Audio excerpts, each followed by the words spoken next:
Ternaert, op zo'n mooie winterdij als Joet, is het een plaatsje. Onder andere van het waardgebied. Het is hier rustig en stil. Maar dat is juist het mooie, zeggen ze in het dorp. Waarom zo'n je wij willen? Dit is de plaats van Jan de Graaf, kelleboer en voorzitter van Dwarpsbelang.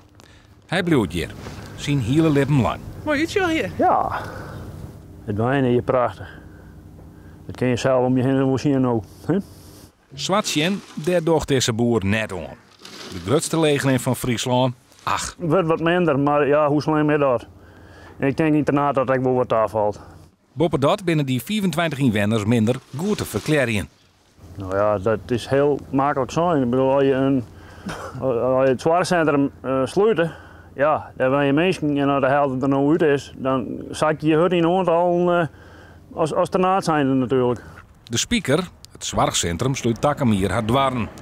Dat vernemen ze in de supermarkt ook wel. Maar een ramp, dat is het net. Tuurlijk is het hartstikke jammer. Die 25, we gingen liever gewoon in dat er 24 mensen meer zijn. Maar dat is net het geval. Maar ik denk dat wij op zich nog wel een positief ingesteld dorp binnen.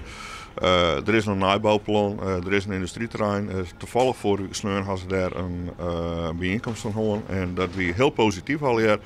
En als je het toekomst dan nog wel redelijk positief van mij. De boel draait je wel terug.